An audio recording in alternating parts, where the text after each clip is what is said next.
Buenos días. Veis que tenemos un cambio de moderación. Yo soy Sofía Zárraga, creo que me conocéis, a Verónica creo que también, y como ha llegado muy pronto, es como cuando vas a votar, llegas el primero y no hay presidente y le tocaba a ella, porque el moderador que iba a venir conmigo pues se siente mal y no ha podido. Vamos a hacer un cambio de orden. Vamos a empezar, si nos parece mal, por Ana Buxeda, que tiene otra presentación en otra sala, y entonces pues vamos a empezar por ella, rompemos un poco el orden de las presentaciones. Ana nos va a hablar de la expresión genética en la lesión microvascular con DSAs negativos, comparando riñones nativos y trasplante. Cuando quieras, Ana.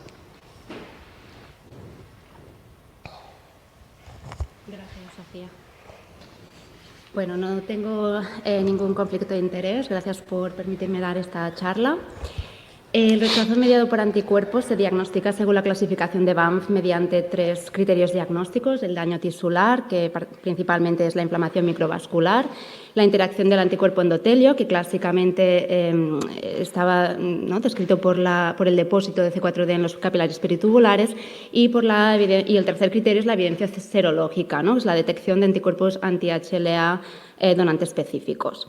Esta clasificación ha ido evolucionando a lo largo de los años. En 2013 se añadieron otras lesiones como la endocardititis, la MAT, como lesiones de daño tisular, y además se considera la inflamación microvascular moderada, es decir, la MVI mayor o igual a 2, como sinónimo del depósito de C4d en los capilares peritubulares.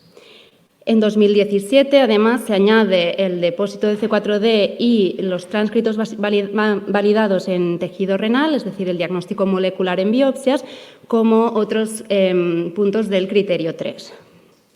Entonces, todos estos cambios ha hecho que a lo largo de los años la clasificación de Banff, una biopsia, puede ir cambiando, modificándose de diagnóstico, por ejemplo, ya no solo de diagnóstico, sino incluso a veces también de categoría. Y eso es porque la clasificación de Banff tiene una serie de debilidades, En primer lugar, las lesiones histológicas no son específicas, puede coexistir inflamación microvascular y túbulo intersticial. Además, la MVI puede presentarse sin la presencia de anticuerpos HLA donante específicos, y como ya vimos también nosotros recientemente en un estudio que publicamos el año pasado, en una biopsia, por ejemplo, de rechazo mediado por anticuerpos o MVI, hay una heterogeneidad de los infiltrados inmunes independientemente de la localización, es decir, si es en glomérulo, en capilar peritubular o en los vasos. Entonces, es importante diferenciar entre ABMR y MVI porque tienen pronósticos diferentes, y eso nos puede llevar también a opciones terapéuticas diferentes.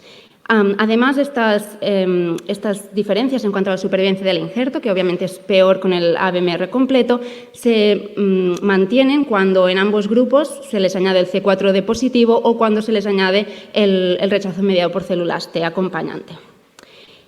Todo esto ha hecho que en los últimos años han habido muchísimos trabajos para intentar esclarecer un poco más en qué consiste la lesión de MVI. Ha habido trabajos con estudios serológicos, en tejido molecular, diagnóstico molecular, diagnóstico con otros biomarcadores no invasivos, etc. Y lo que se ha visto es que no es sobre todo lo que reluce, y la MVI no toda es por anticuerpos donantes específicos del tipo HLA, sino que hay otras causas como los anticuerpos no HLA o bien, por ejemplo, la activación de NK mediante el missing self, que pueden causar también estas lesiones. Ello ha hecho incluso que en la clasificación de Banff del 2022 la MVI se ha aceptado como un diagnóstico diferente de la ABMR dentro de la categoría 2. Entonces, tengo que comentar en qué consiste la tecnología NanoString, porque es lo que utilizamos en nuestro trabajo. Es una tecnología descrita por primera vez en tejido del injerto en 2016 por los compañeros de Edmonton, el doctor Michael Mengel y el doctor Benjamin Adam. Esta tecnología permite correlacionar una correlación molecular y histológica directa debido a la evaluación de tránscritos en tejido parafinado, y es un sistema de identificación mediante un código de barras molecular que hibrida directamente las moléculas de interés y permite cuantificarlas individualmente sin necesidad de amplificación de las muestras. Tiene una gran sensibilidad y reproducibilidad y permite multiplexar hasta 800 genes diferentes en una sola reacción utilizando muy poca cantidad de ARN total.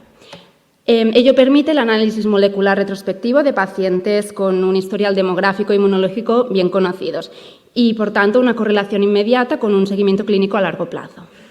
Entonces, el objetivo de nuestro trabajo fue utilizar esta tecnología para caracterizar el fenotipo molecular de las lesiones de inflamación microvascular comparado con las de otras biopsias de riñón nativo y de trasplante renal para entender un poco mejor la fisiopatología.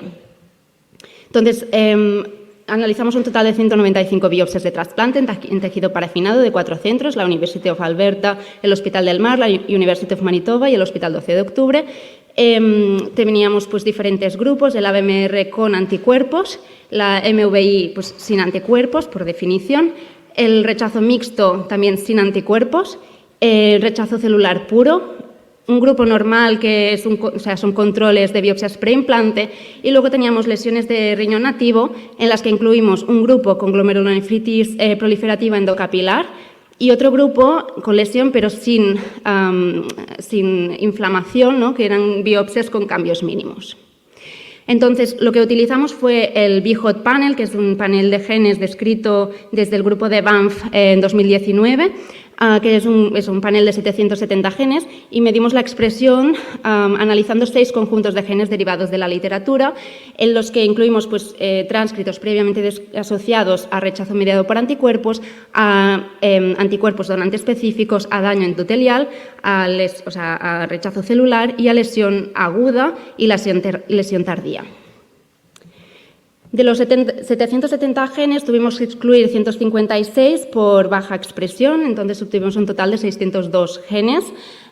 Inicialmente hicimos una valoración así global, mirando si había algún componente que pudiera discernir un poco entre las diferentes categorías, pero la verdad que hubo mucha superposición entre los diferentes grupos. Por tanto, el siguiente paso fue ya analizar los conjuntos de genes de los diferentes fenotipos en cada uno de los diferentes grupos. Lo que vimos cuando, por ejemplo, analizamos los genes relacionados con el rechazo mediado por anticuerpos es que el grupo de MVI tenía menos expresión de este conjunto de genes comparado con el grupo de rechazo mediado por anticuerpos, pero mayor que los grupos de nativo y el grupo control.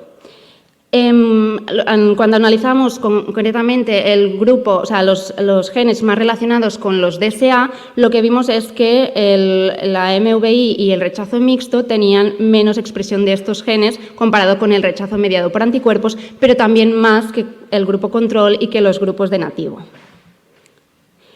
Luego miramos también los genes relacionados con la lesión endotelial y vimos que tanto la MVI como el rechazo mixto también tenía menos expresión comparado con el grupo de rechazo mediado por anticuerpos.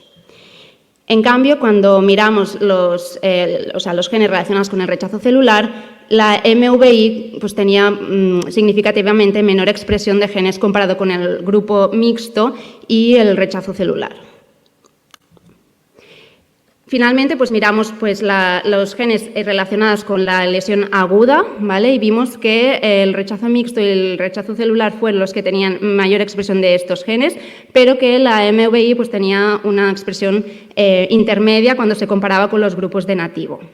Y en cuanto a los genes relacionados con lesión tardía, la MVI era el grupo de rechazo que menos expresión tenía de estos genes, pero también mayor que el grupo de nativos sin inflamación y que el grupo control.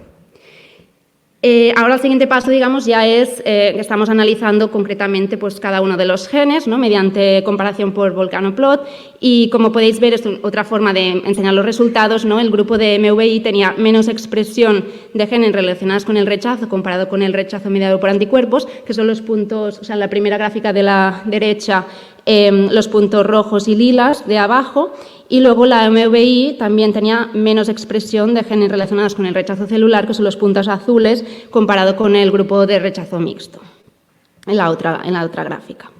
Para concluir, pues estos resultados sugieren que la microinflamación sin DSA muestra una menor expresión de genes relacionados con el rechazo mediado por anticuerpos que el grupo de rechazo mediado por anticuerpos con DSA, pero similar al rechazo mixto y superior a las biopsias de riñón nativo con o sin inflamación.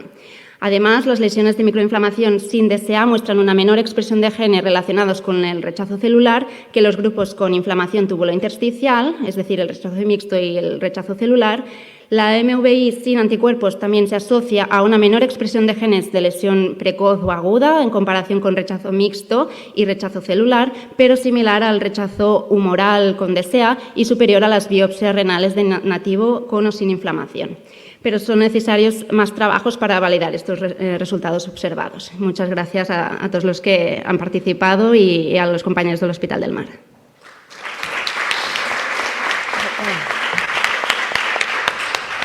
Gracias, Ana. Enhorabuena por el trabajo. ¿Algún comentario en la sala? Bueno, esto yo creo que es un marcador más que nos puede ayudar a distinguir los distintos patrones de inflamación. Sí.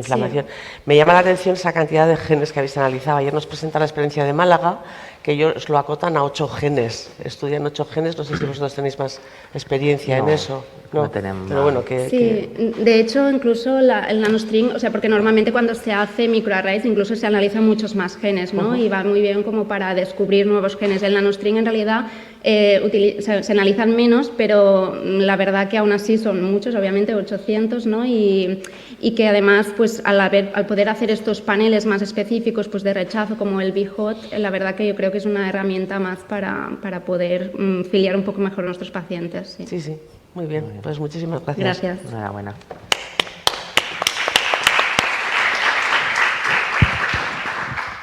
Seguimos con A ver si la pone.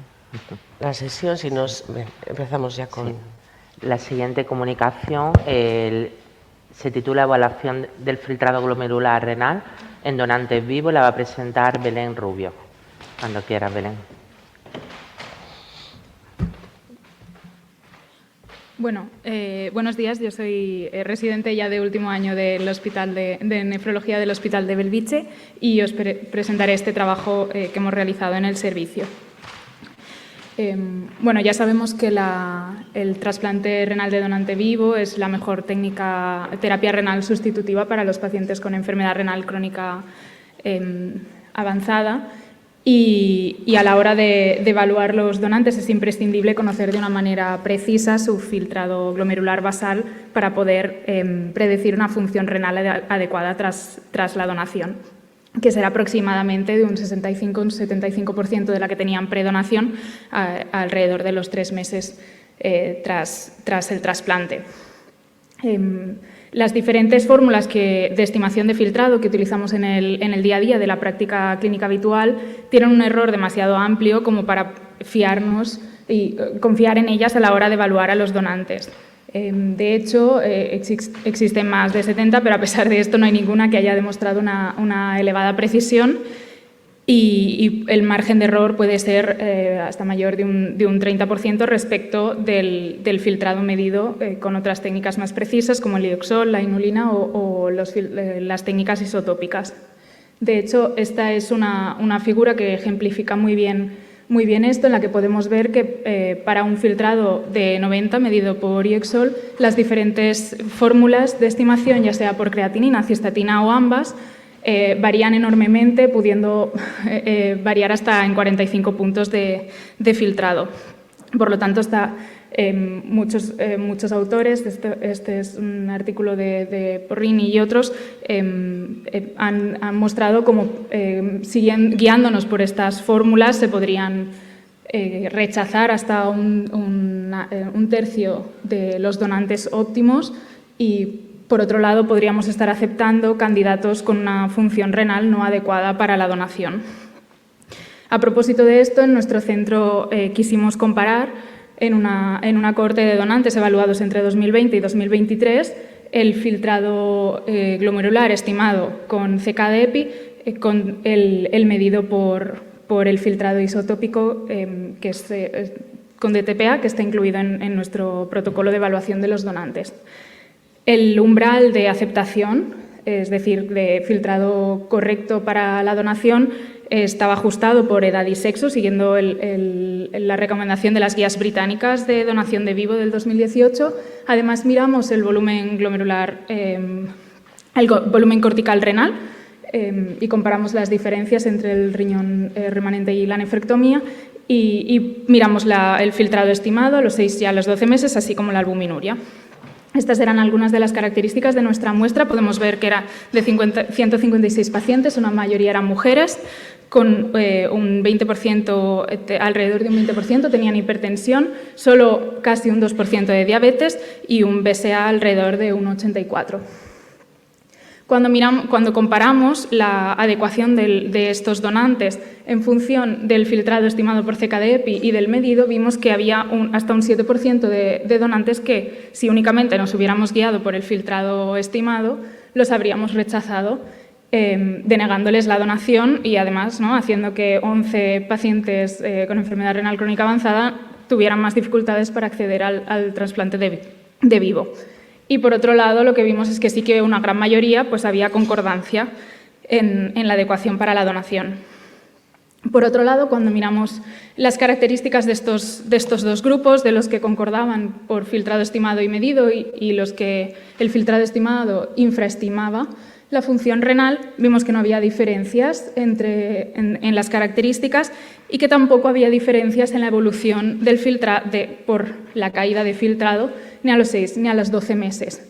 Sí que veíamos que esta infraestimación del filtrado se mantenía tanto a los 6 como a los 12 meses, pero la caída era similar entre los dos grupos. Y por último, quisimos comparar si pequeñas diferencias entre el volumen cortical del riñón remanente respecto de la nefrectomía o de la funcionalidad del riñón remanente respecto de la nefrectomía influían también en la evolución tras la donación. Eso sí, teniendo en cuenta que eran diferencias pequeñas, ya que diferencias mayores al 10-15% las guías nos recomiendan continuar con la donación. Y lo que vimos es que no influía en la evolución posterior. Con todo esto, podemos concluir que una evaluación exhaustiva de los donantes es esencial, por un lado, para minimizar los riesgos de la donación y, por otro, y más importante, para garantizar el acceso a la mejor terapia renal sustitutiva. Y, por otro lado, que la valoración de la función renal mediante fórmulas de estimación no es poco fiable a la hora de evaluar a los donantes, pero que sí que es una técnica que podemos utilizar para el seguimiento, ya que ya no necesitamos una elevada precisión y hemos visto que era similar la evolución de los donantes. Y que, por último, nosotros no hemos encontrado diferencias. Por último, que las pequeñas diferencias que nosotros encontramos tanto en la volumetría como en la funcionalidad no influyen en la evolución posterior y que, por tanto, pues tampoco nos deberían influir en la planificación de la lateralidad a la hora en la decisión de la lateralidad a la hora de planificar la cirugía. Y bueno, muchas gracias.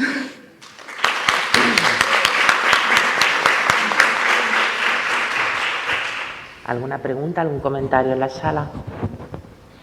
¿Nadie se anima? ¿Muy temprano? Mira, por ahí hay una preguntita. Enhorabuena por este trabajo, es algo que nos preocupa a todos los que trabajamos en el trasplante de donante vivo, la medición de la función del donante. Una observación, a ver qué te parece a ti. Cuando comparabais el grupo concordante con el grupo de infraestimación, no encontrabais diferencias entre las características de todos los grupos, pero me ha parecido que en el sexo había una significación de 0,07 en hombres, que podrías pensar precisamente que quizá con algo de masa muscular a una persona le puede salir una creatinina más alta que con la fórmula de CKD-EPI le va a dar un valor de filtrado más bajo. Es confirmando, un poco apoyando la idea que tienes tú de que utilizar fórmulas para una donación, pues de todas formas las guías americanas siguen diciendo que recomiendan utilizar alguna otra cosa. Yo creo que en este país casi todo el mundo utiliza alguna otra cosa que no sea las fórmulas de estimación, ¿no? Sí, es verdad que sí que llamaba la atención, ¿no? Que casi eran el 50% y 50% de hombres y mujeres, en cambio en los concordantes no era así. Pero... Y una pregunta, Sí. ¿habéis intentado compararlo con el cálculo de la función renal medido, el filtrado por agravamiento de creatinina o agravamiento de creatinina corregido? De momento no lo hemos mirado, sí que es verdad que pretendemos hacer un análisis un poco más exhaustivo y pues sería una buena idea. No, Sí. sería útil, lo digo, porque quizá en centros que tengan menos disponibilidad de hacer renograda, por lo menos a todos los donantes, En los casos en los que el filtrado te sale muy alto, repetidamente muy alto, quizá te quedas tranquilo en cuanto a la no necesidad tanto del renograma, ¿no? Sí, es verdad que eso también es lo que hemos visto, ¿no? Que principalmente lo que se veía era infraestimación, con lo cual quizás nos podemos quedar tranquilos si no hay disponibilidad o si no hay tiempo para realizar estas otras técnicas. Bueno, pues pasamos a la siguiente. Gracias.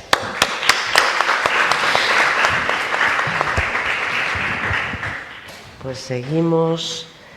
Paloma Barreda, Emilio Rodrigo, del Hospital de Valdecilla, nos va a hablar de la variabilidad elevada de las concentraciones de tacrolimus en relación con el grado de fibrosis en la biopsia de seguimiento del injerto el primer año post-trasplante. Cuando quieras, Emilio. Lo presento por mi compañera Paloma.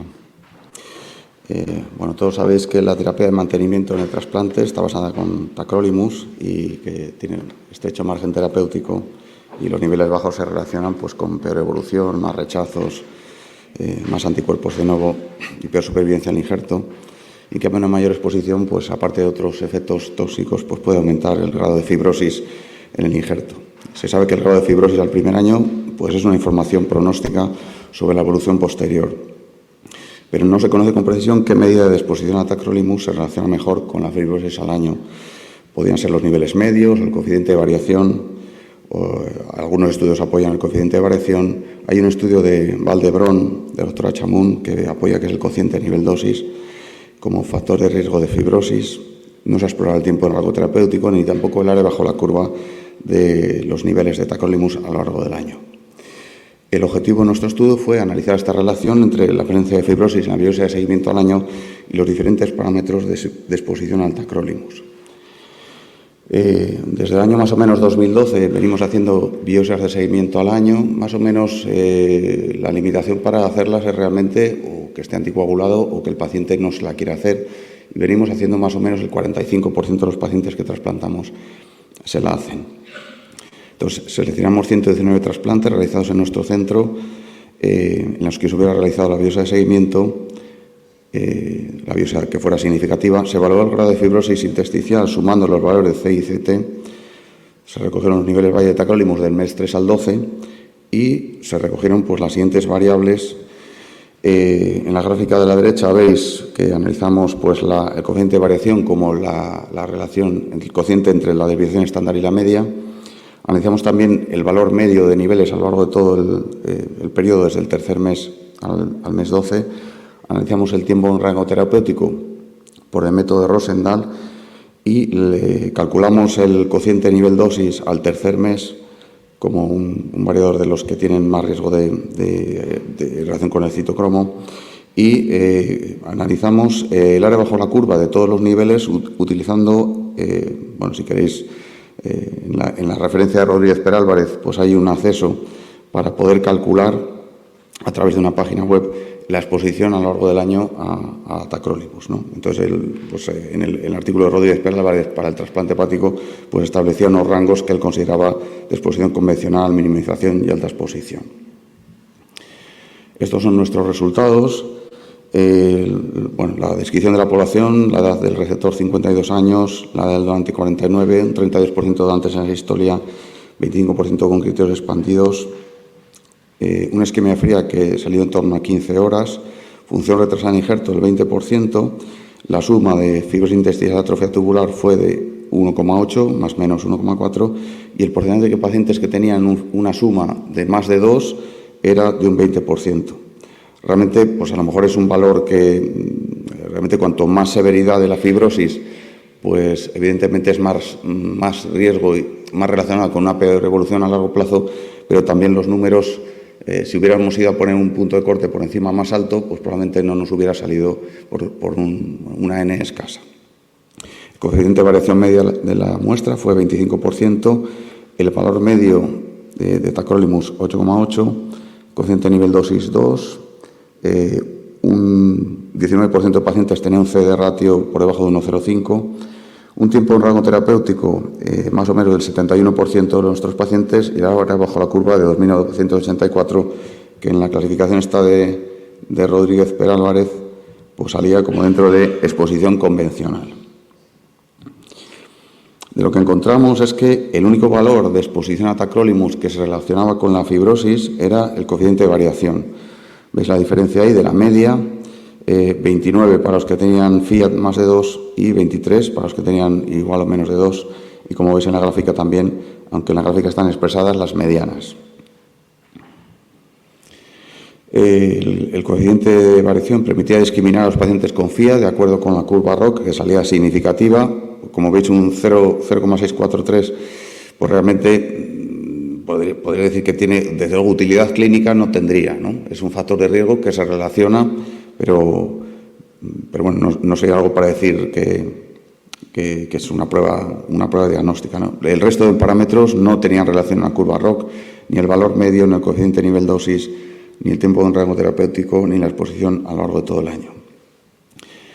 El coeficiente de variación se correlaciona también con el valor absoluto del Fiat, como veis ahí, aunque la R es de 0,29, es significativo, pero la relación entre una y otra pues sería menos del 10%. En la variación del coeficiente de variación con la variación de fibrosis sería menos del 10%, está relacionado más que las otras variables. En la regresión logística univariante, el coeficiente de variación analizado de forma como variable continua se relacionaba de forma significativa con una Fiat de más de 2. Si dicotomizamos el coeficiente de variación por encima de 30, pues el factor de riesgo era de 6 veces tener un Fiat más de 2. Y otras variables que nos salieron significativas fue la donación, o casi en el rango de significación, la donación con criterios expandidos y la función retrasada del injerto, y la única otra variable relacionada con la fibrosis era si el paciente había sufrido un rechazo agudo a lo largo del primer año. Y en el multivariante, pues realmente lo único que nos salió es el coeficiente de variación como relacionado con el riesgo de fibrosis al año.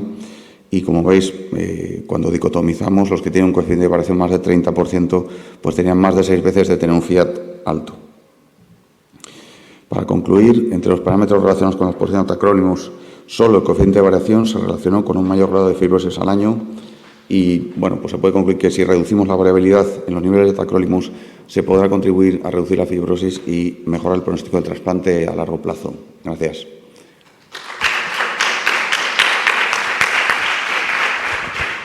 Enhorabuena por el trabajo. ¿Hay algún comentario en la sala? Bueno, a mí eso me parece muy importante porque hay muchos parámetros para ver si estamos haciendo las cosas nosotros bien o los pacientes también, ¿no? La minimización del médico y la minimización del paciente. Entonces, para instaurar una medida de algo, pues me parece que tu trabajo indica que tenemos que instaurar esta medida. Vosotros, bueno, o que podría ser una medida que nos da una información, que nos da una pista. Que no tenemos de otra manera. Eso es, ¿no? que nos da una pista. ¿Lo tenéis automatizado en el laboratorio vosotros? Porque esto es interesante, ¿no? Más que en el laboratorio, el doctor Juan Carlos Ruiz, que es secretario de servicio, pues ya hace muchos años diseñó en la página web pues que nos salga de forma rutinaria. En cada visita se puede disponer del valor de los coeficientes de variación de los últimos 5 análisis, por ejemplo. Bueno, pues un dato más, y yo creo que, ya os digo, que no es algo que se puede sacar casi de forma automática sin mucho esfuerzo. Es una pista más, ¿no? Pues muchas gracias. Gracias.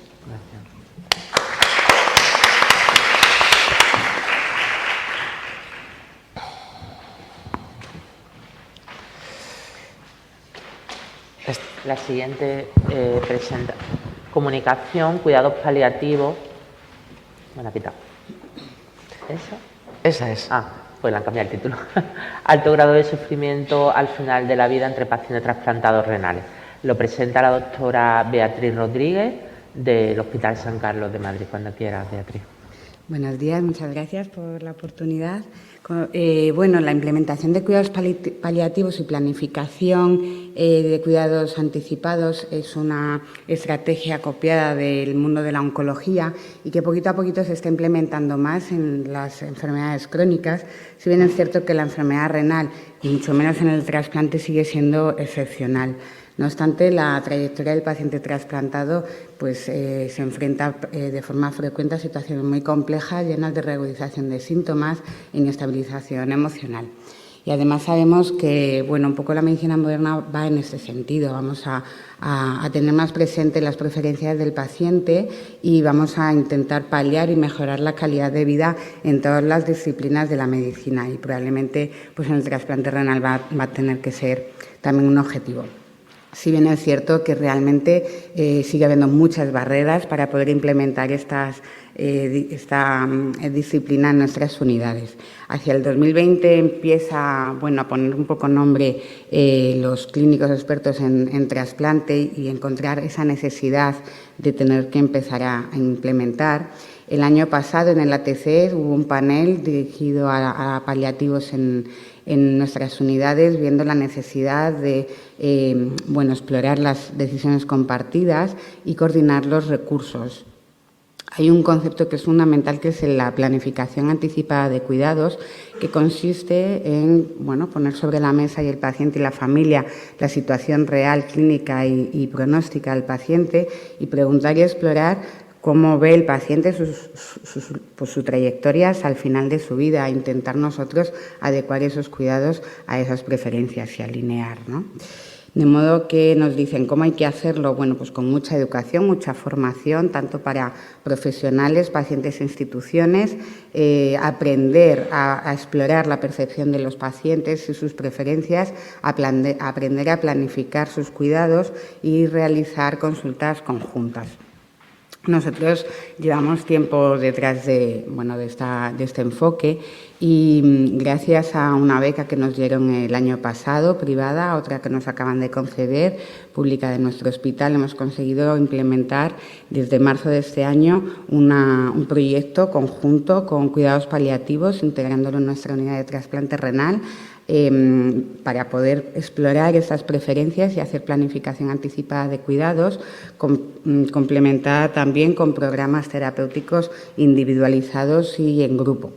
Sin embargo, llevamos con este enfoque ya años anteriores, desde el 2020, compartiendo y trabajando junto a los equipos de cuidados paliativos para poder aprender de ellos y hacer intervenciones conjuntas. Por eso, en este sentido y en este contexto, este estudio consistía en analizar el grado de sufrimiento de los pacientes trasplantados renales al final de la vida, y validar o estudiar el impacto de la planificación anticipada y de los cuidados paliativos en este grado de sufrimiento, para ver si pudiera ser una forma de reducirlo. Para ello, evaluamos los pacientes trasplantados renales fallecidos desde el 2020 al 2023, de los cuales obtuvimos una muestra de 59 pacientes, ya que, por ejemplo, en 23 ni siquiera estaban recogidas las variables relacionadas con el final de vida. Esta muestra la dividimos entre aquellos pacientes que habían recibido cuidados paliativos y los que no, y también hicimos otro análisis en los que se había podido hacer la planificación parcial o comprehensive, como se dice, completa, más integral, o no planificar nada. En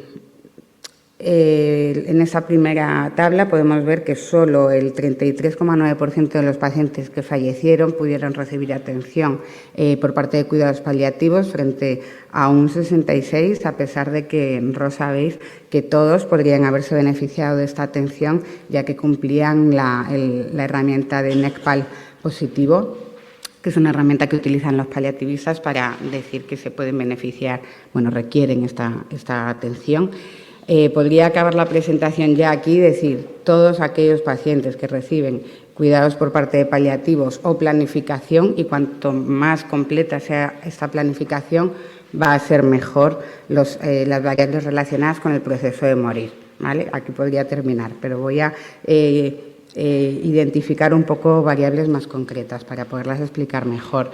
La mayoría tenemos como más facilidad de enviar los pacientes a paliativos, aquellos que tienen un perfil más de comorbilidad o fragilidad. Sin embargo, solo el 15%, por ejemplo, de pacientes con neoplasia los enviamos a paliativos. o hacíamos este tipo de enfoque. Es muy importante resaltar que el sufrimiento y sintomatología previo a morir, los 5 días antes de morir, en aquellos pacientes sin intervención por paliativos fue de un 97,4%, y que el grado de sufrimiento fue antes de 2 días de fallecer intenso o muy intenso en el 48% de los pacientes. Las variables relacionadas con end-of-life, que es como las variables en el proceso de morir, consisten en el control que tenemos sobre ese proceso de muerte, la sintomatología, la intención de tratamiento de síntomas, que por ejemplo solo se alcanzó en un 50% en el total de la muestra, y las intervenciones agresivas que recibieron en la última semana antes de fallecer, que también se reducen cuando tenemos el enfoque de paliativos. Otro concepto importante es el tiempo. Cuando la pregunta, question time, que decimos es cuando hablamos con el paciente, con la familia, antes de fallecer. En aquellos en los que nos hace este tipo de intervenciones hablamos de 2 días previo al exitus, un poquito antes, casi la semana o 9 días de tiempo mediano en aquellos en los que sí podemos hacer este tipo de intervención. Otras variables que pertenecen a estos outcomes es el sitio de fallecimiento, siendo más frecuente en domicilio en aquellos pacientes que sí se realiza ese tipo de intervención, y fijaos que hasta el 12,8% de pacientes que no reciben esta atención fallecen en la urgencia. La familia, la actitud, que también es importante tenerla en cuenta.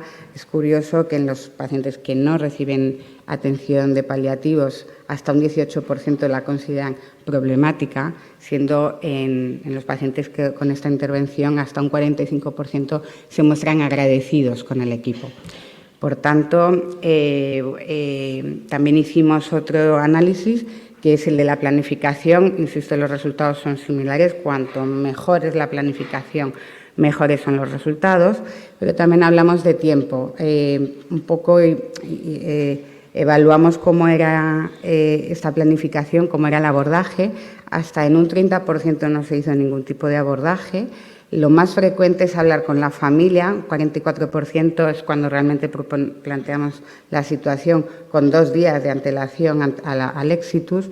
Conseguimos hacer una conversación un poquito más dirigida con el paciente en un 10% de los casos, como una semana antes del fallecimiento, y sí conseguimos hacer una planificación completa e integral en un 15% de casos, que si veis es con un tiempo más precoz, ¿no? Un tiempo mediano de 38 días, pero que incluso se pudo hacer meses antes.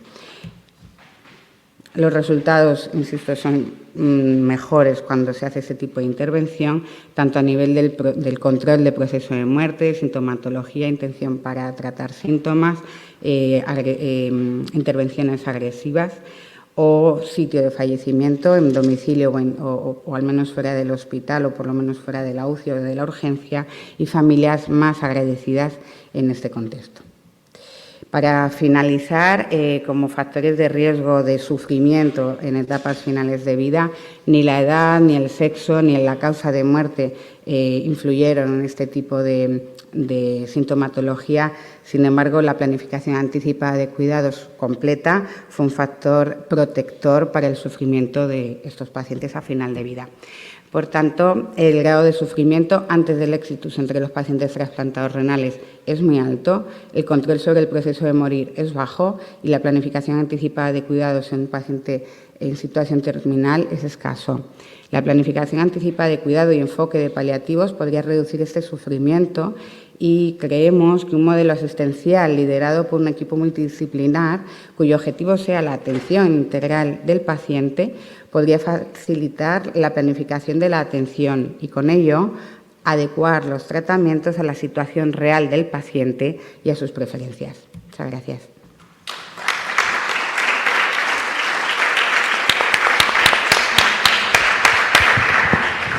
Enhorabuena por la presentación. ¿Hay algún comentario o una pregunta en la sala? ¿Ninguna? Bueno, yo te hago un comentario muy rápido, darte la enhorabuena otra vez. Me ha gustado muchísimo la presentación. Nuestros pacientes se nos mueren con el injerto funcionante y yo creo que han mostrado claramente pues, lo importante que es asistirlo en sus etapas finales de la vida, ¿no? Me imagino que esto os ha llevado, ¿no?, ver las diferencias tan importantes que hay entre los que reciben cuidados paliativos y los que no, os ha llevado a cambiar vuestros protocolos. Bueno, es que venimos de antes, ¿no? O sea, realmente esta percepción es evidente. Somos los mismos los que los que tienen ese sufrimiento con los que luego no lo tienen. Es el mismo equipo, ¿no? Entonces, al vivir un poco esa percepción, te das cuenta de que algo hay que modificar, ¿no? Entonces, nosotros tenemos una relación con cuidados paliativos, pero es verdad que consideramos que tenemos que aprender de ellos, pero probablemente es que tenga que estar dentro de nuestro equipo, ¿no? Las barreras no es solo a nivel nuestro, al propio paciente y los propios paliativistas. No se puede empezar esta atención el día 9 antes de fallecer. Es que tiene que venir de antes, entonces tiene que venir desde nuestras unidades. Entonces, lo que hemos hecho, el proyecto hemos empezado ahora en marzo del 2023, tenemos una psicóloga en la unidad y a partir de ahí estamos intentando pues, hacer todo esto, ¿no? Que yo creo que sí, ojalá hubiera un tratamiento inmunosupresor que redujera tanto, ¿no?, el rechazo, que redujera tanto el sufrimiento y sin efectos adversos, salvo el tiempo invertido, que por otra parte creo que luego lo ganas. Muy bien, enhorabuena, gracias. Gracias. Pasamos a la siguiente.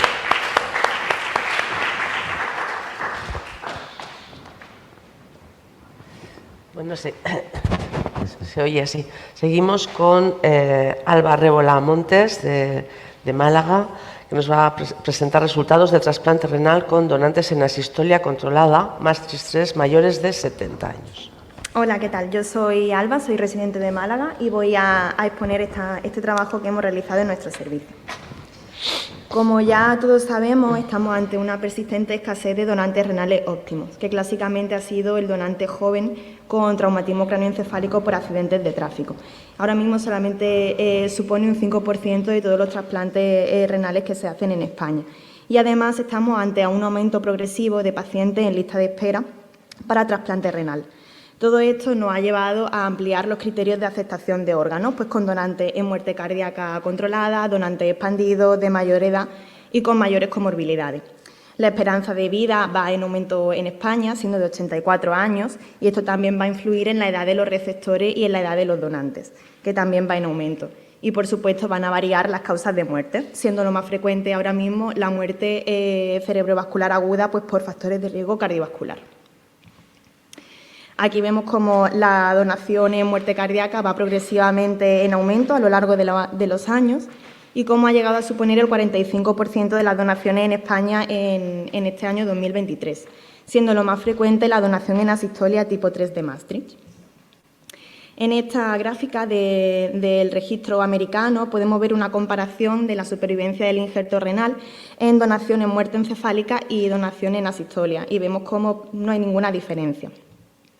En estos otros trabajos, el primero publicado en el Lancet en el 2010, con 5 años de seguimiento, se comparan 739 trasplantes realizados con donación en asistolia y 6.759 trasplantes realizados con donación en muerte encefálica y se ve que al analizar la supervivencia del injerto en el caso del primer trasplante no hay diferencias. Cuando ya nos vamos a segundo trasplante, pues sí que habría un poco más de diferencia en cuanto a la supervivencia.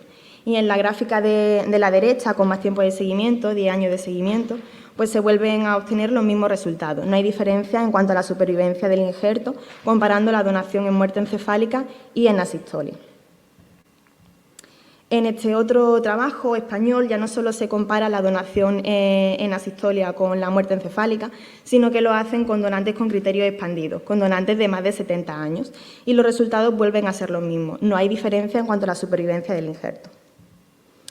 Sin embargo, pues todos sabemos que la edad del donante es un factor que invariablemente va a influir en la supervivencia del injerto. Normalmente pues lleva asociado mayor comorbilidad, mayor riesgo cardiovascular, mayor riesgo de neoplasia, menor reserva funcional del donante.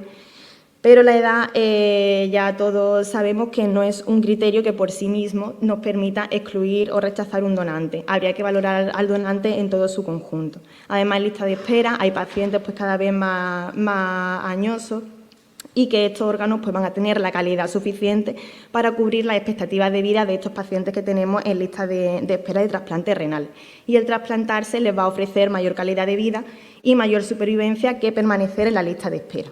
Pero bueno, como todavía sigue habiendo cierta incertidumbre y dudas sobre los resultados de este tipo de donantes, nosotros hemos realizado este trabajo. Nuestro objetivo ha sido analizar los resultados de los trasplantes renales realizados con donantes mayores de 70 años en asistolia controlada tipo Maastricht 3 en nuestro centro. Hemos llevado a cabo un estudio retrospectivo observacional unicéntrico en el que hemos analizado los trasplantes realizados desde enero de 2017 hasta diciembre del 2023 en nuestro hospital, en el Hospital Regional de Málaga. Hemos analizado todos los trasplantes renales realizados en este periodo con donantes de más de 70 años, tanto a muerte encefálica como donación en asistolia. Y hemos llevado a cabo un análisis comparativo entre los dos grupos con respecto a las características clínicas, los resultados clínicos a medio y corto plazo y las tasas de supervivencia del paciente y del injerto.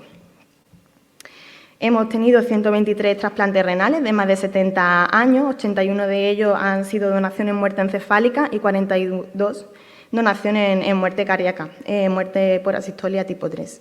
La mediana de seguimiento ha sido de 41 meses, todos tenían más de 3 meses de seguimiento. Y aquí vemos un poco las características basales de donante y receptor en los dos grupos. Con respecto a las características del donante, el donante de muerte encefálica tenía un poco de más edad, pero tampoco una gran diferencia, 73,5, 71,8, y había mayor porcentaje de donante diabético en el grupo de muerte por asistolia.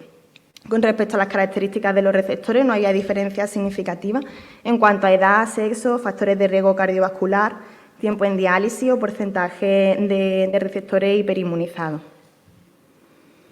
De los resultados que nosotros hemos obtenido al comparar la muerte encefálica con la donación en asistolia, no había diferencias significativas tampoco, pero sí que había una mayor tendencia a la función retrasada del injerto y el injerto no funcionante en el grupo de la donación en asistolia tipo 3. No hay diferencia en cuanto al rechazo agudo, ni tampoco en cuanto a la función renal, viendo que en los dos grupos la creatinina se queda en torno a 2 y que a partir del tercer mes es igual en los dos grupos, la muerte encefálica y la muerte en asistolia. Al analizar la supervivencia del injerto renal, sí que se ve que la supervivencia del injerto censurada por muerte con injerto funcionante es menor en el primer año en el grupo de la donación en asistolia. Sin embargo, luego se equiparan las dos supervivencias y se muestran iguales a lo largo del tiempo. ¿A qué se debe esto? Pues se debe sobre todo al injerto nunca funcionante. Hay mayor porcentaje de injerto nunca funcionante en la donación en asistolia. Sin embargo, el resto de causas de pérdida del injerto renal son iguales en los dos grupos. Cuando analizamos estos injertos nunca funcionantes, hay mayor porcentaje de trombosis vascular y de disfunción primaria en la donación en asistolia. Sin embargo, una vez que se pasan estos primeros meses post-trasplante más complejos, la supervivencia del injerto se equipara y se equilibra y es igual en la muerte encefálica y en la donación en asistolia. Vale. En cuanto a la supervivencia del paciente, no hay diferencias, es prácticamente igual. Las causas de muerte también son las mismas, siendo la más frecuente las causas infecciosas en los dos grupos. Por tanto, nuestras conclusiones serían que la tasa de disfunción primaria del injerto y de trombosis vascular es más alta en la donación en asistolia, pero que analizando los resultados a medio plazo, pues son buenos, son comparables a los de muerte encefálica y nos permiten aumentar el pool de donantes en estos receptores seleccionados. Y listo. Gracias.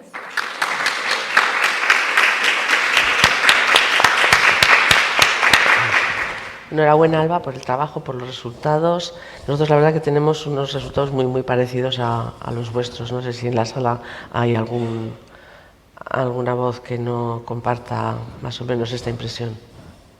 ¿Algún comentario? Estamos todos de acuerdo entonces. Vale, pues muchísimas gracias. Gracias. Muy bien.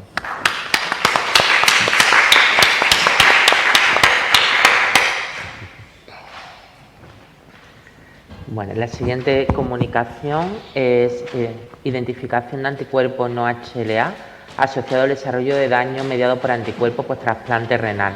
Lo presenta Eulalia Solá del Hospital Del mar. Del mar. Cuando quiera, Eulalia. Buenos días. Os voy a presentar este trabajo en anticuerpos no HLA que hemos desarrollado con los compañeros del Hospital del Mar. Sabemos que los anticuerpos anti-HLA donante específicos antes y después del trasplante se relacionan con mayor frecuencia con rechazo mediado por anticuerpos y en pérdida del injerto. También sabemos que este daño sugestivo de ABMR ocurre en ausencia de anticuerpos anti-HLA donante específicos y se ha estudiado la posibilidad de que algunos anticuerpos no HLA puedan jugar un papel en el desarrollo de este daño y los resultados post-trasplante. Varios grupos han ido identificando en los últimos años múltiples dianas de anticuerpos no HLA y se han ido relacionando con eventos post-trasplante, principalmente con rechazo.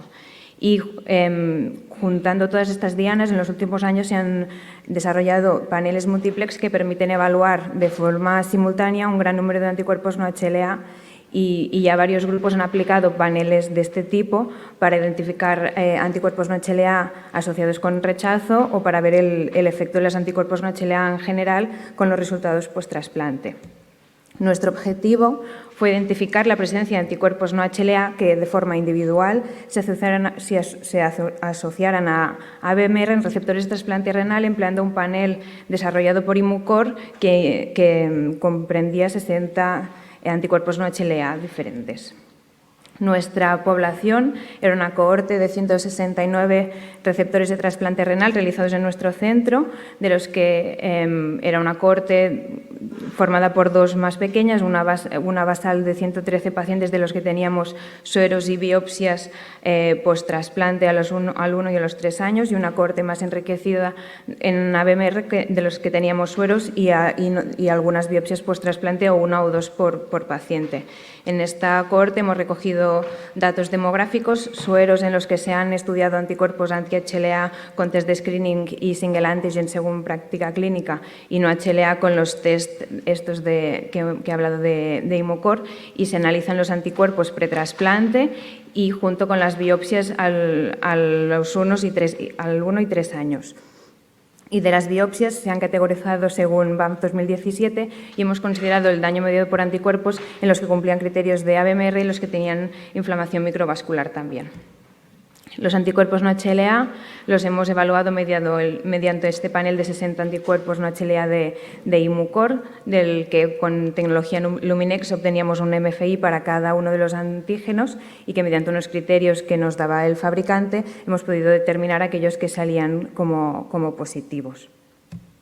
Estas son las características generales de nuestra cohorte, diferenciando los que van a desarrollar rechazo mediado por anticuerpos y los que no. No hay grandes diferencias, únicamente una mayor proporción de mujeres en aquellos que van a desarrollar rechazo mediado por anticuerpos.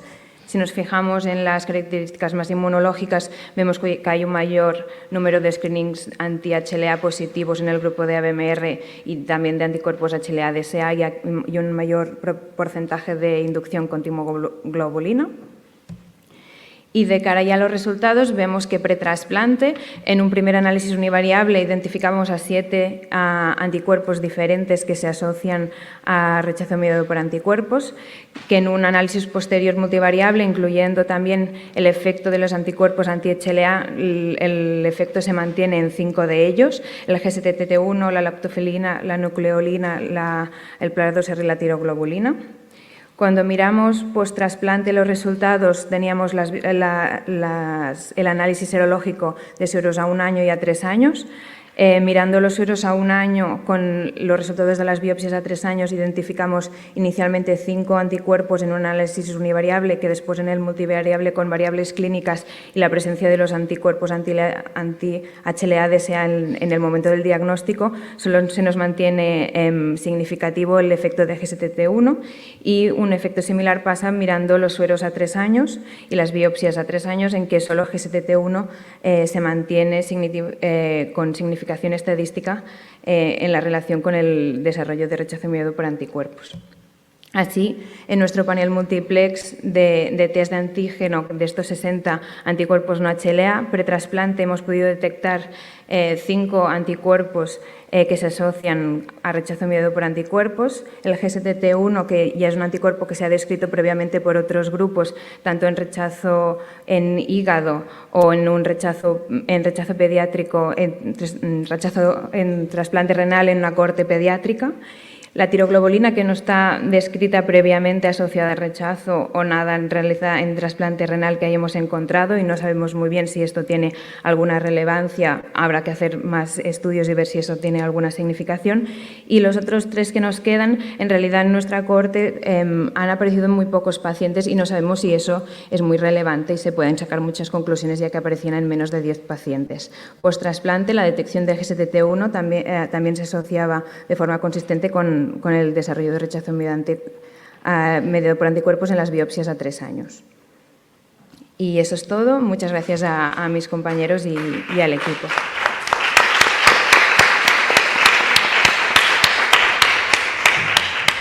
Muy bien, gracias por la presentación. Enhorabuena. ¿Alguna pregunta? ¿Algún comentario? ¿Nadie se anima? Venga, el doctor Constantino Fernández, cuando quiera.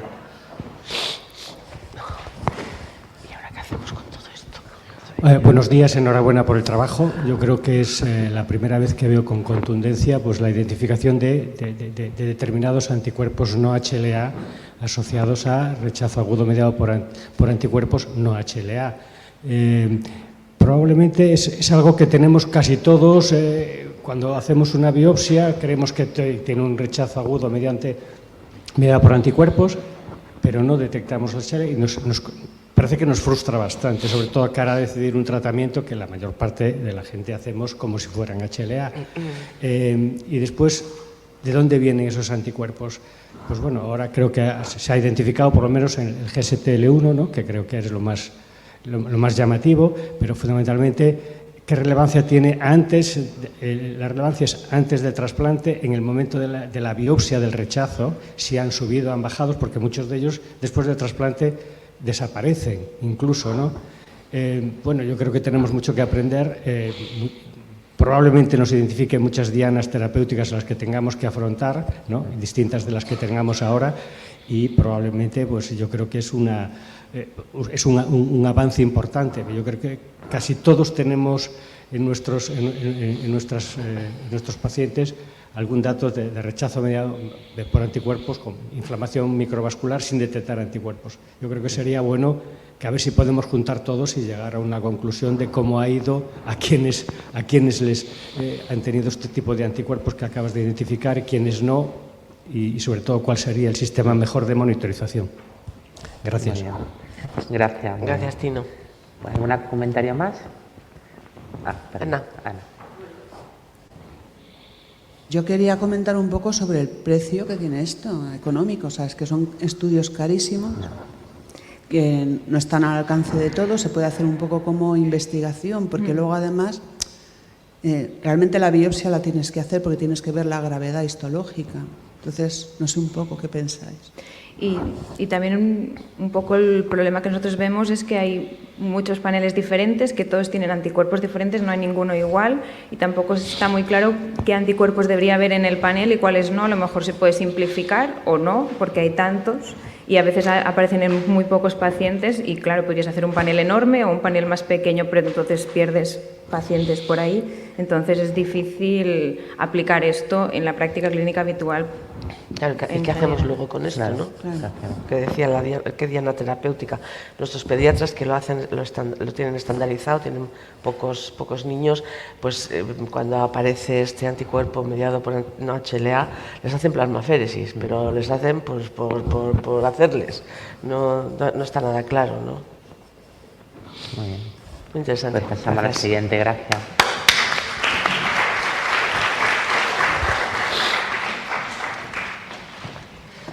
Bueno, Antonio San Sánchez nos va a presentar los resultados de trasplante renal tras los primeros 7 años del Plan Nacional de Acceso al Trasplante para Pacientes Hipersensibilizados. La experiencia, bueno, creo que no es Antonio. No, esa es Sandra. Es Sandra. Sandra nos va a presentar los resultados de la experiencia del 12 de octubre. Gracias, Sandra. A ver cuándo se abra.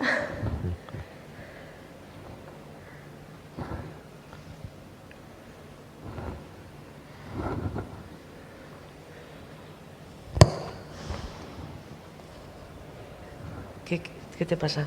No, es que no se abre. No sé muy bien por qué. Esperes un poquito que ya van. Te lo lanzan desde allí.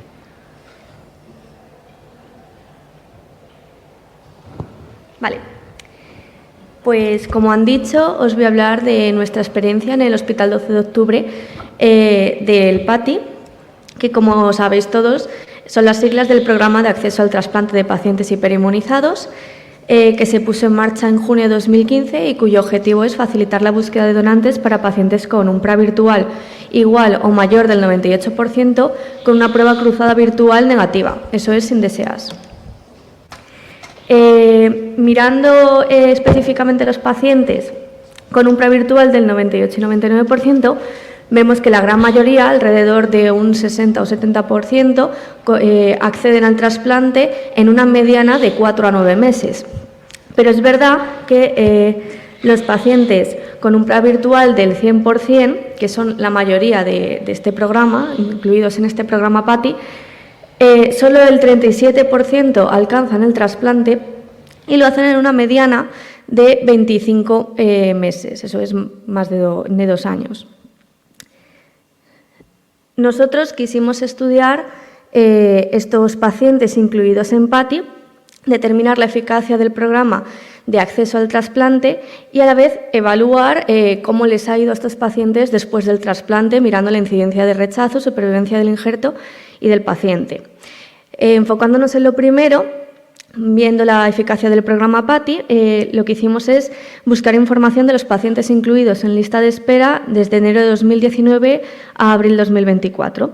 Conseguimos 765 pacientes, los cuales vimos que los pacientes con un PRA virtual de 0 a 74 años y los pacientes con un PRA virtual de 98 y 99%, que son los incluidos en PATI, como podemos ver en estas dos gráficas, tienen una tasa similar de acceso al trasplante, que es alrededor del 60%, y como vemos en esta gráfica, las dos curvas se superponen.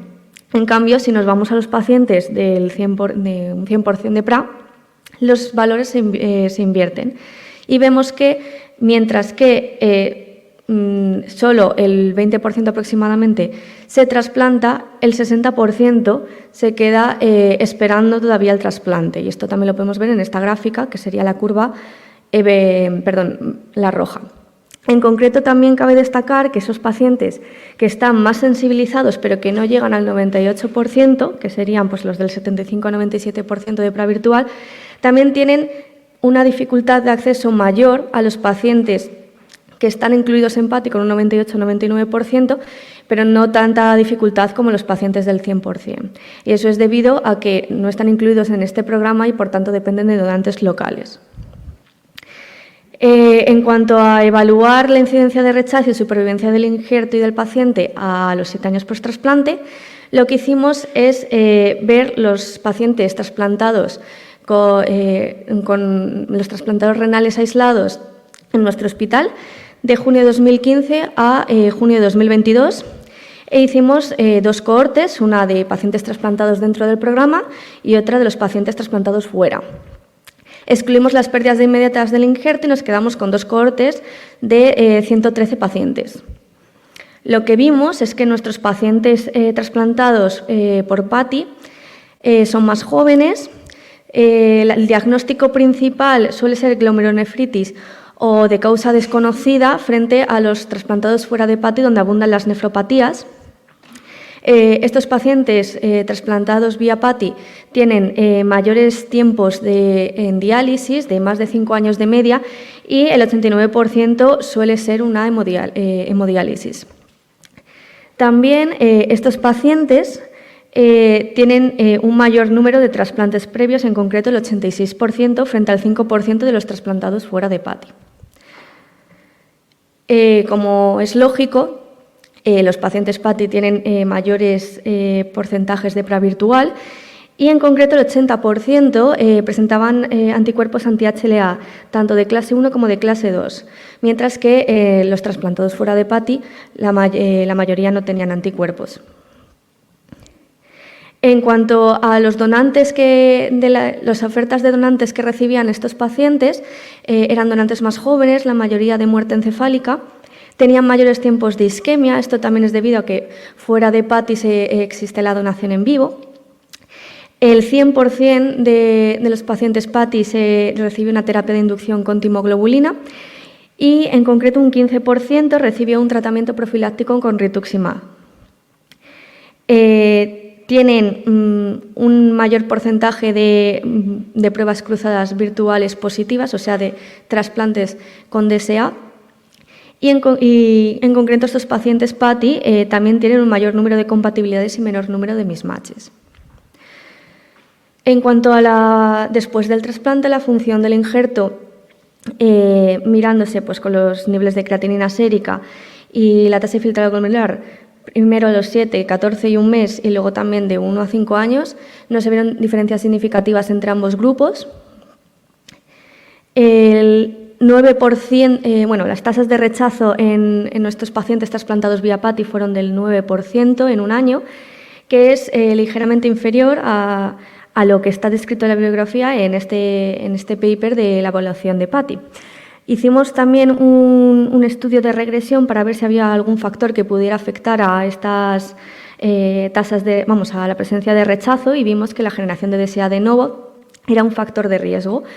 El 13% de estos pacientes trasplantados vía PATI desarrollaron DSAs frente al 4% de los trasplantados fuera del programa. Concretamente, estos pacientes trasplantados vía PATI tuvieron un 12,4% de rechazo mediado por anticuerpos frente a un 8,8% en los trasplantados fuera de PATI a los 7 años. En cuanto a la supervivencia del injerto, los pacientes trasplantados vía PATI tuvieron una tasa del 92% en el primer año y luego un 87% a los 5 años, que es un poco lo que está descrito en la bibliografía. Como factores que pueden afectar a la supervivencia del injerto, vimos que pues el aumento de creatinina a un año y el evento de rechazo funcionarían como factor de riesgo y el aumento de la tasa de filtrado glomerular como factor protector. La tasa de supervivencia del paciente en estos trasplantados vía PATI fue del 96% a un año, fue similar a la vista en los pacientes trasplantados fuera del programa y similar a la descrita en la bibliografía, y vimos que el retraso de la función del injerto se acercaba a la significación actuando como factor de riesgo. Como conclusiones os traigo que los pacientes trasplantados vía PATI, el programa en sí favorece el acceso al trasplante con equidad en esos pacientes con un 98 y 99% de PRA virtual, no tanto en esos pacientes con un PRA virtual del 100%. Vimos que en nuestros pacientes trasplantados vía PATI había un ligero incremento en la incidencia de rechazo humoral, pero no significativo. Vimos también que la supervivencia del injerto en estos pacientes era del 74% a 7 años, que era similar a los trasplantados fuera del programa, a pesar de que estos pacientes, pues como ya sabéis, tienen un mayor riesgo inmunológico, quirúrgico, tienen mayores tiempos en diálisis, y todo eso aún así no afectó significativamente a la supervivencia del órgano. Y por último, decir que la supervivencia del paciente a los 7 años fue de 84%, que fue similar a los trasplantados fuera del programa. Y nada, pues agradecer al servicio de inmunología, de nefrología y a Antonio Sanz, que no ha podido venir.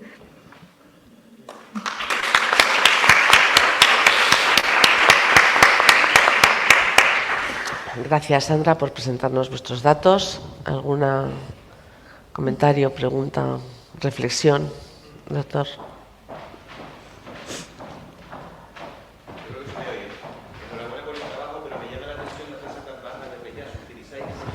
Sí. Muy potente o similar a otros grupos Sí, bueno, en principio utilizamos una tripla terapia estándar. Es verdad que si son pacientes a los que se les trasplanta con DSA se puede añadir un rituximab profiláctico, pero en principio es esa terapia. Gracias.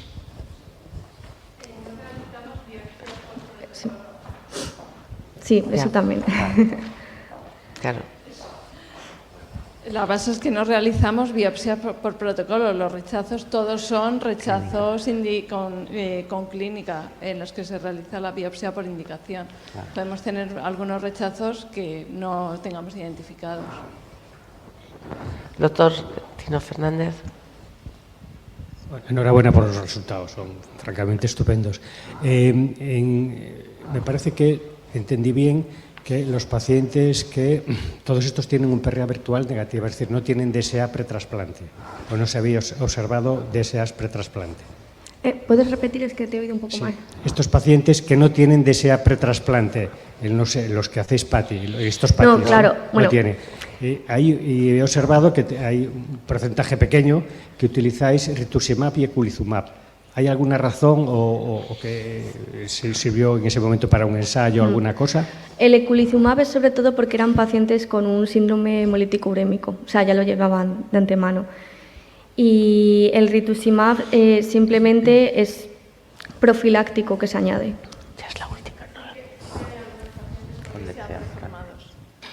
Sí. Es que Sandra está defendiendo el trabajo de fin de grado de Antonio, la pobre. Bueno. Sí que tenemos algunos pacientes con DSA preformados y es en estos en los que lleva rituximab. Muy bien, muchísimas gracias.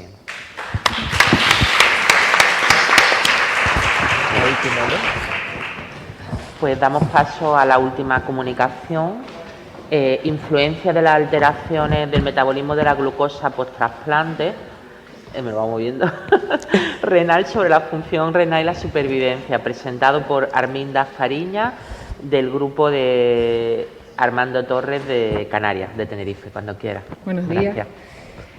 Bueno, como todos sabemos, las alteraciones del metabolismo de la glucosa es una patología frecuente dentro de nuestra población trasplantada. 1 de cada 2 pacientes al año del trasplante tiene una alteración del metabolismo de la glucosa, con un 20-30% de diabetes mellitus al año y un 20-30% de estadio prediabetes conocido como glucemia basal alterada o intolerancia a la glucosa.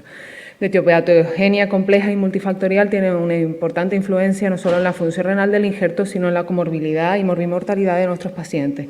Ya el doctor Porrini demostró en 2019 la mayor incidencia de eventos cardiovasculares en los pacientes con alteraciones del metabolismo de la glucosa al año del trasplante, pero lo novedoso del estudio fue también que equiparaba a ambos grupos, tanto la prediabetes como la diabetes, tenían una mayor incidencia de eventos cardiovasculares sin diferencias entre ambos grupos. Como decimos, de etiopatogenia compleja y multifactorial influyen no solo factores de riesgo pretrasplante, sino la inmunosupresión asociada con el tacrolimus y su toxicidad directa sobre la célula beta pancreática, pero lo llamativo también es esa situación de resistencia insulínica que crea un estado de hiperglucemia, de estrés oxidativo, de inflamación, de aterosclerosis y esa aparición de los eventos cardiovasculares. Históricamente, bueno, y el gol estándar para determinar estas alteraciones del metabolismo de la glucosa es la sobrecarga oral de glucosa, que nos permite no solo diagnosticar esos estadios de prediabetes, de la intolerancia a la glucosa y detectar el 40% de la diabetes mellitus oculta al año del trasplante. También tenemos otros múltiples índices que utilizan también la insulina basal, pero que son algo engorrosos en la práctica clínica diaria, pues no son determinaciones habituales dentro de las analíticas que solicitamos todos, y por eso quisimos explorar una serie de índices que utilizan marcadores como los triglicéridos, la glucemia basal, el índice de masa y el MET-SIR, que es un marcador que se ha correlacionado con la severidad de la aterosclerosis en pacientes ya con ACVs e infartos, y lo quisimos explorar un poco dentro de nuestra cohorte de pacientes trasplantados. Por lo tanto, los objetivos de nuestro estudio fue, en primer lugar, investigar los efectos de las alteraciones del metabolismo de la glucosa diagnosticadas a los 12 meses del trasplante en la función renal, la supervivencia del injerto y la supervivencia del paciente a largo plazo o a medio largo plazo, y por otro lado, investigar si existen marcadores simplificados que nos orienten a clasificar aquellos pacientes con mayor riesgo de mortalidad. Marcadores simplificados de control glucémico, utilizamos la hemoglobina glicosilada, de resistencia insulínica los ya comentados, y luego también quisimos explorar un marcador de adiposidad hepática como expresión visceral de ese estado de resistencia insulínica, que es el Liver Fat Score, si bien no es muy simplificado, pues utiliza la insulina basal, pero lo comentaremos a posteriori.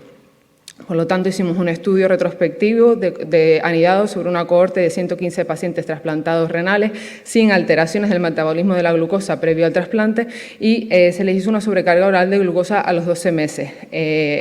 Ahí diferenciamos entre los 3 grupos de tolerancia normal, prediabetes y diabetes mellitus post-trasplante y vimos los efectos de los 3 grupos en función renal, supervivencia del paciente y supervivencia del injerto. Con una mediana de seguimiento de 7 años, todos recibieron la inmunosupresión habitual estándar basada en tacrolimus. Para la definición de los 3 grupos utilizamos los ya conocidos por todos criterios de la ADA. Y lo que obtuvimos fue que más de la mitad de los pacientes tuvieron estas alteraciones del metabolismo de la glucosa. Recordemos ese estudio de Esteban en el que equiparaba ambos grupos, tanto de diabetes como prediabetes, en cuanto a riesgo cardiovascular, y de ahí la importancia del tema. Como decíamos, para los marcadores simplificados, por un lado el control glucémico, los de resistencia insulínica con estas fórmulas y el de adiposidad hepática, que es el Liver Fat Score.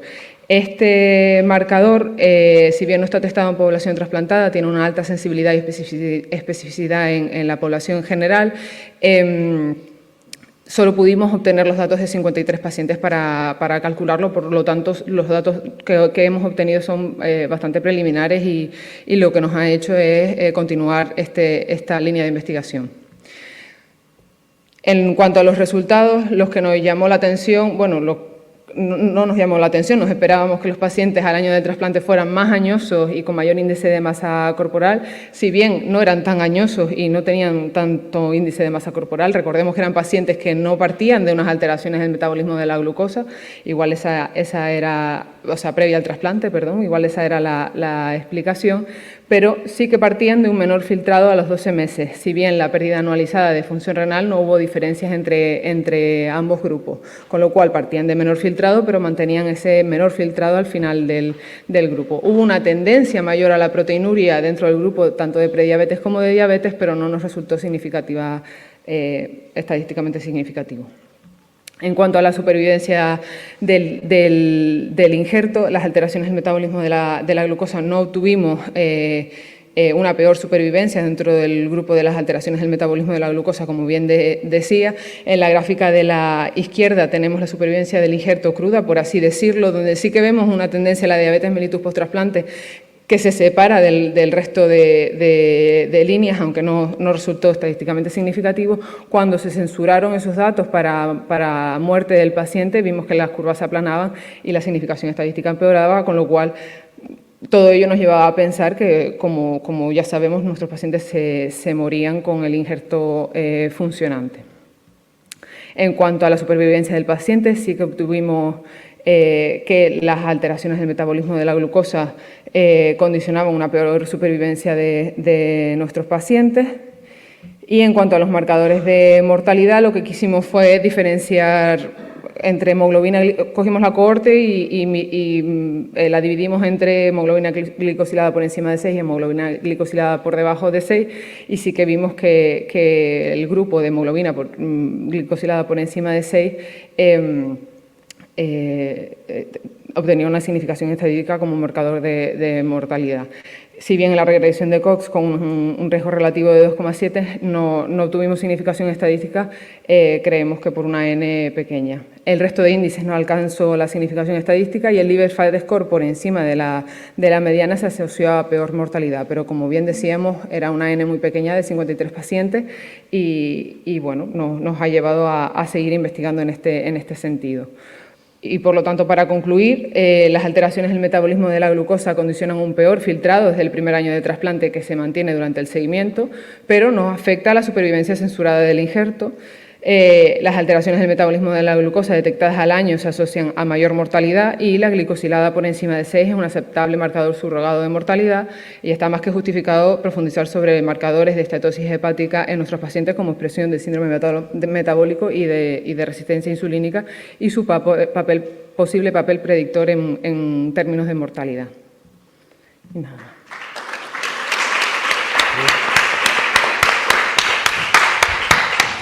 Muy bien, enhorabuena por la presentación, muy interesante.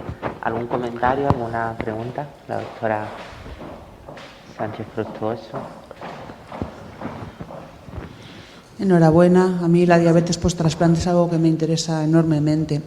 Quería preguntarte, esto que hablas de la hemoglobina mayor o menor de 6% es que incluyes enfermos no diabéticos.